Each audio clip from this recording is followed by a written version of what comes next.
But I'd like to. Welcome back, folks. We are continuing testimony today, or I'm sorry, introductions, not testimony. I keep misspeaking with that.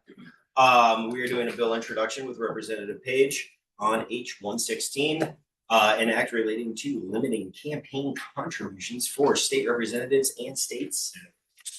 And it looks like we've got a handful of press on this conversation, Representative, as well. Yes, and I guess depending on who you speak to, it could be controversial, I suppose. Well, we're speaking to you, so tell us about your bill. I'll just say that during the last election, there seemed to be a great deal of money related to campaigns, particularly in my neck of the woods.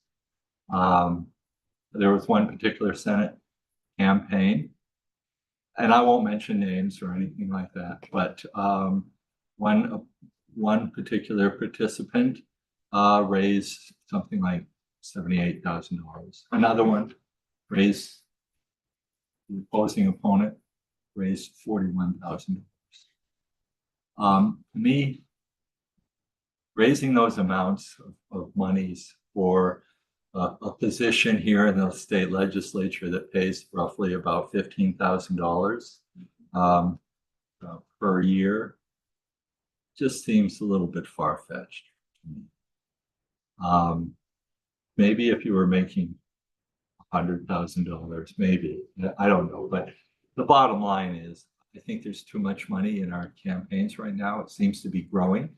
We saw it also in the Chittenden area. And I just felt that trying to control the amount of money in our campaigns is something that we should be looking at. And this particular bill does limit the amount to about $30,000, I believe. It may be $29,500. I can't remember the total amount that I had.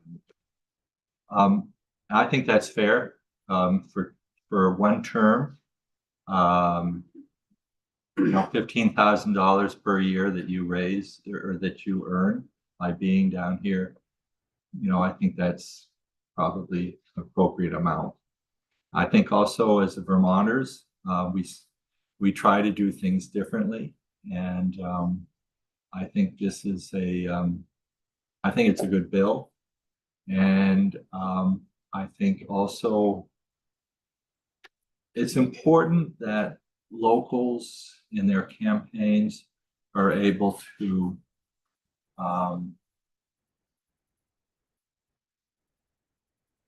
interact with their candidates. And when a great deal of money gets involved, I think at times that limits local individuals interacting with their candidates from home. Did I see your hand, Representative Hoover? You did. Woody, I think this is a great initiative. Do you know much about public financing? I do not. I will just say in my own instance of running, the first time around, I raised something like $1,500, okay, for the Northeast Kingdom. I thought that was pretty good. Yeah. A good majority of that money went to campaign signs and some to local media, newspapers. That's about it. Sure. Maybe if you're in the Burlington area, you probably might need to raise a little bit more. No, I don't really have much knowledge other than my own particular campaign. Mm-hmm. A way to support the local. Representative Waters Evans. Hi, can you explain to me why you have the same amount? It looks like 29,000. It says total for a state representative that they're allowed to raise, and the same for a state senator. I'm interested in why those are the same amount when the geographical territory for a Senate race is so much greater than for a state rep race. And also there are so many more people that need to be reached. it seems, We still make the same amount whether we're in the House or the Senate. so my question is, how does what's the correlation between how much we get paid as representatives and senators and how much is spent on campaigns? I simply felt that restricting it to the amount that we earn down here would be a good way of setting the amount for what you could raise for a campaign. But our salaries aren't $29,000. No, they're approximately what, 30,000? Or excuse me, 30,000 for 2 years for one term. I was like, how much are you getting? Yes, I'm not gonna crack a joke about a moving across the finish line right now. I guess we're not, it just seems like a number, it's just, if you were to send a postcard to all the people as a Senate candidate, or you were to send a postcard to all the potential voters in your district as a representative, you're really cutting, you know, by what, like a quarter or something, the amount that you have to spend as a senator. You know, and if you're spending per vote, let's say, then it would be significantly less. I guess I just don't understand. I mean, I understand that you're saying that it's how much we earn, but I don't understand the correlation. I don't understand what the difference is, or why there isn't a greater number for a greater number of. Well, what voters. would you suggest it should be? I would. You know, I just set that, you know, based upon our salary. Oh, okay. No. Okay. I just was wondering where that came from, but it just it's fairly arbitrary. Just that's what we make. Okay. Thanks. Representative Boyden, then we're going to Representative Stone, then Pisno. Two of that's all right. Yes, please. My first one is, as you mentioned, we saw this past campaign season, we saw a lot of money come from outside groups. I'm wondering if you considered reducing the amount of money that they were able to contribute to a campaign that would be less than the others listed, like political party, personal contribution, or just a regular individual. Well, certainly we could reduce the amount from political parties if this body wants to. I believe in the bill, it does not put a limit on it. It left that open. So it would be up to this body if that's something that they want, that you want to do. Again, this bill was just brought forward just to try to keep money out of politics.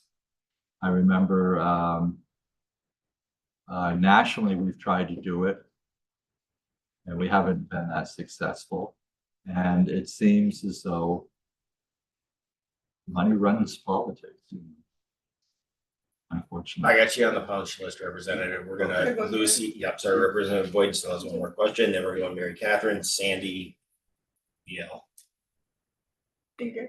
And also, we also have a number of people who run for office who do not file their campaign finance. So I'm wondering if you considered thinking about enforcement, about reporting, because if we're going to accurately track and follow the money, we need people to report where their money is coming from. That's the Secretary.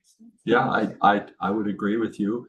I believe that's up to the Secretary of State's office to enforce that. Yeah, just at the moment we don't. They don't have life to actually do the enforcement. There might be a slap on the hands or so, something like that, but yeah, it's something that should be enforced. Everybody should play by the same rules, period. We are, actually, there's a draft language in the proposal that's going to be coming forward from the Secretary of State's recommendations that starts touching on that sort of, I'll call it a gap inconsistency. I think it was Yes. in our miscellaneous bill. Yeah, you know, And we're readdressing it, yes.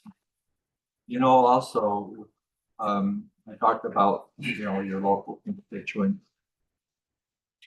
When you have to raise a great deal of money, you may not have it in your local district.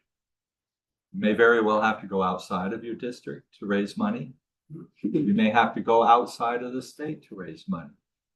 Oh, we And- absolutely saw a lot of like non-district money pouring into other districts this cycle. It was actually kind of surprising. You know, I mean, you referenced the one candidate who raised around 75 plus, whatever it was. But I mean, there were other candidates yeah. across that Senate landscape Yeah. that were raising eye-popping sums, some to no avail. And- But nonetheless, it was a very, very notable inflow of money coming from. I will also say, I think all of us remember Senator Starr, Mhm. who for many years was, I think, a representative as well as a senator. You know, he left government office last year as a senator, had been a longtime senator. And I would say that in all of his campaigns, and I could be wrong, but I bet that he never raised or never had to raise $48,000 or $75,000 or $78,000 to get elected into the Senate or into the state house. And what's that, Bob? Yeah, I'm sorry. Priscilla. Okay.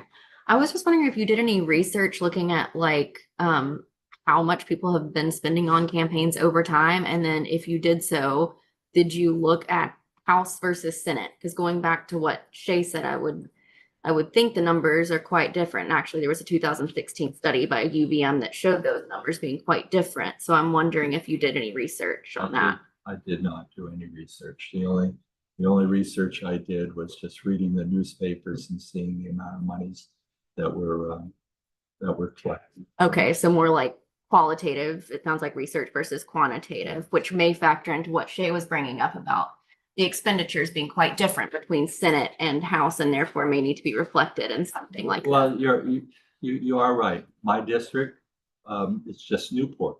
I mean, it was at one time Newport, Coventry, North Troy, Newport Center, and Irisburg, and now it's just down to one little area. Okay, my colleagues in the Northeast Kingdom, they still have a large area to cover in the House. In the Senate, for the Northeast Kingdom, you have not only Orleans County, but you also have Essex out in the hinterlands, Essex County. So you're right, there is a large swath of remote area to cover, but the number of constituents there are less as well. So. One of the things that pops in my head, and you're up next, Representative, is, with that threshold, what was it, 29,000, 30,000, something like that? I mean, like doing a district-wide all boxes mailer for a Senate race is like 10 G's. Like, go talk to Chris Bray about what a quasi costs for a whole district.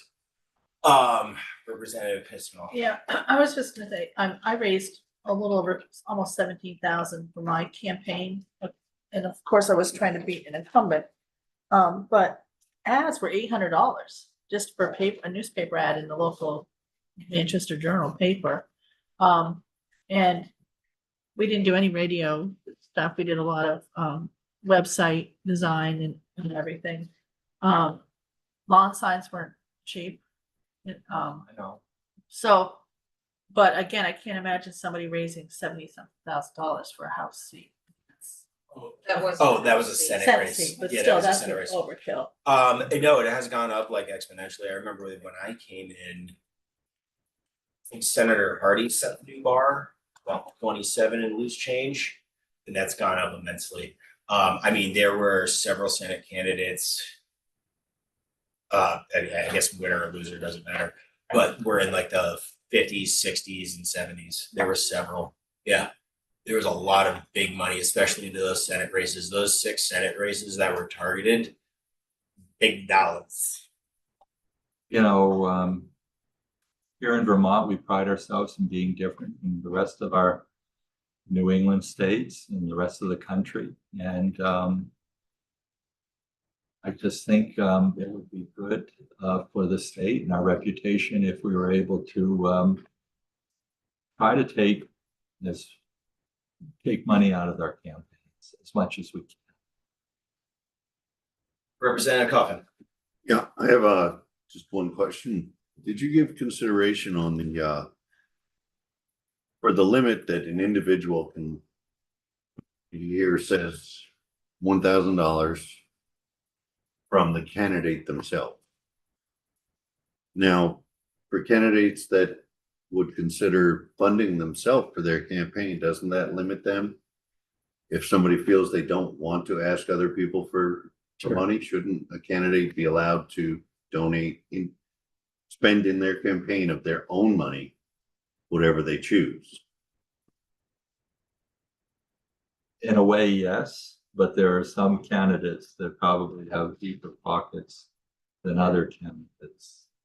First, I understand that. I'm just saying, if somebody chooses not to take money from someone else, should they be I think hamstrung? I think we all should be restricted across the board, whether it be ourselves or, our constituents. Okay. Are you? Yep. Okay, I wasn't sure if you were still going. Yep. Representative Hanga. I just would like to try to paraphrase Representative Page here because I feel a little bit similar that big business, big government, it's all coming to Vermont, and that's not the Vermont that we necessarily want it to be. And I feel like it is unfortunate sometimes, particularly people in really rural outlying districts who don't have donors in their district. So to be competitive, to have to be competitive with that type of situation is very difficult. And sometimes unnecessary, because sometimes we don't need to raise that kind of money. So I think this is something for us to chew on and think about as we're developing our elections bills. And I really appreciate you bringing it to our attention because it kind of centers us on what's important. And that's running on our own merits, not on somebody else's money. No, that's a great point. We have seen a tremendous amount of inflow. Any of us who are the nerds who track the campaign disclosures and we're seeing those things come in, we're like, dear God, what's happening? Right? Win or lose doesn't matter. It is the amount of money that's being directed towards the candidates. And it has gone up, almost threefold from the max donation for a Senate race just in the time that I've been here. So I understand the matrix that triggered Representative Page putting this bill in.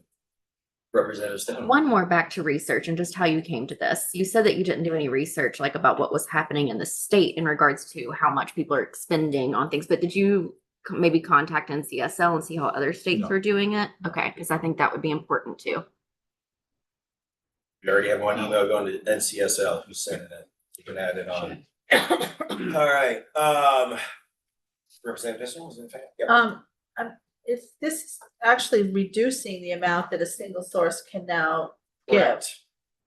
Notably. From 11, 20, And for a Senate 11, race, 20. it's about a $650 haircut. okay.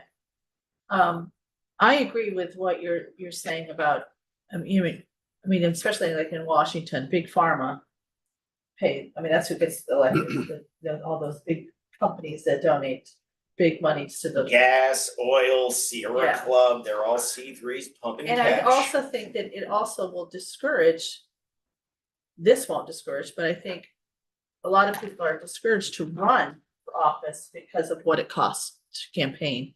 And by limiting what can be contributed, makes it fair game for most people that would hesitate to say, well, I can't.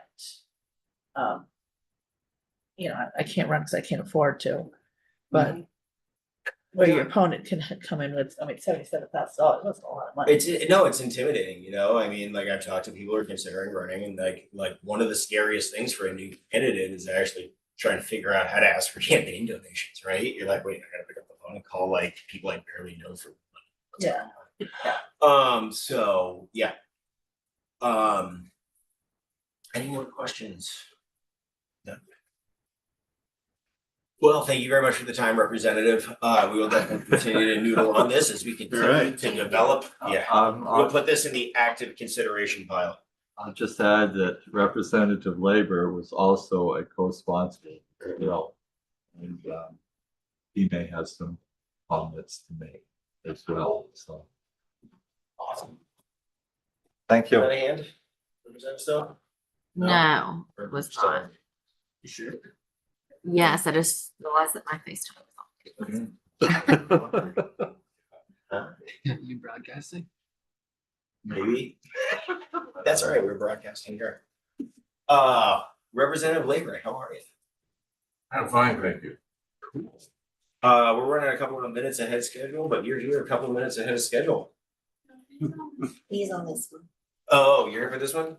Oh, I thought you were on the next one. Oh, never mind. Oh, please join us. Yeah. For some reason, I thought you were coming in for the second bill. So many numbers. Good afternoon, I'm Representative Labor. Live in the town of Morgan, districts, Essex, Orleans.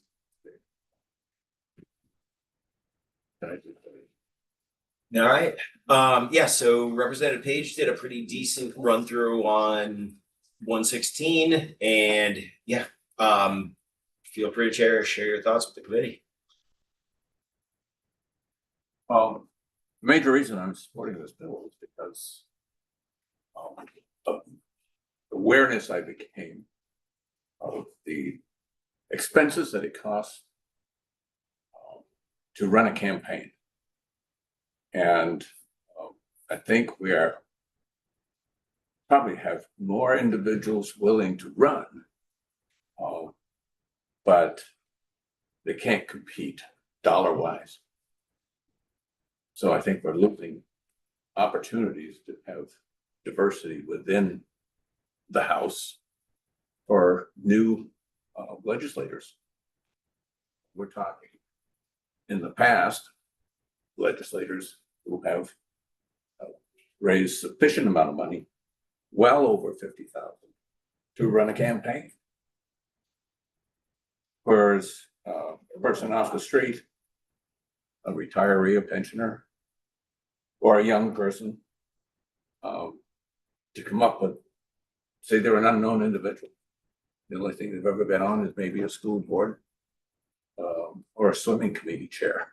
I mean, it's difficult for them to raise that kind of money and buy time in the press, hit the road with handbills, meet and greets. They all cost money. So that's the reason. And I'm sure Woody already probably addressed this. We come up with a simple formula. It shouldn't be getting more money right up than what you're actually thinking of participating in buying it. We were touching on this Representative Page. I'm really struggling with this, like, just the income correlation. I get the idea about trying to control the total spending, but I just cannot understand the link to the wage. Like seriously, like please try and help me understand your minds. That was basically it. Okay. You had to have a starting point. Everything else can be negotiated. But this isn't Washington. This is Vermont. We shouldn't have to have California structure to get people attracted to come into our house. Representative Hoover. Representative Labor, I'll ask you the same question I asked Woody. Do you know anything about public financing?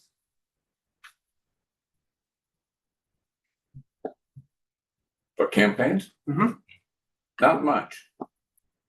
I went out and knocked on doors, made a few phone calls, and attracted my own sons. But I never got over 12,000.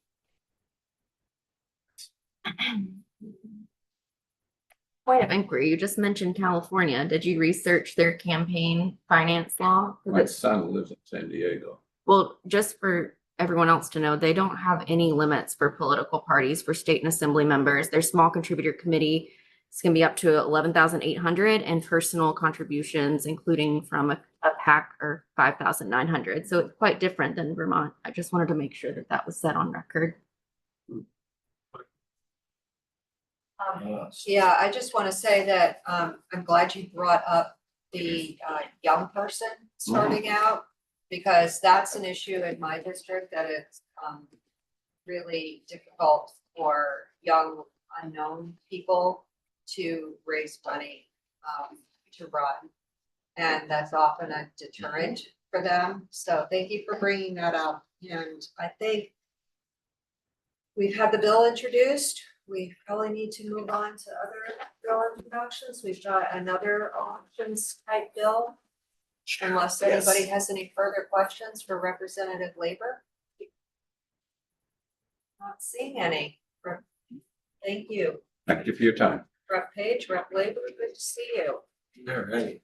And then our next witness, this is very, thank you very much, gentlemen. I appreciate the time. Our next bill is H-117. Government Operations and Military Affairs, very own. Okay, we can. You just want to-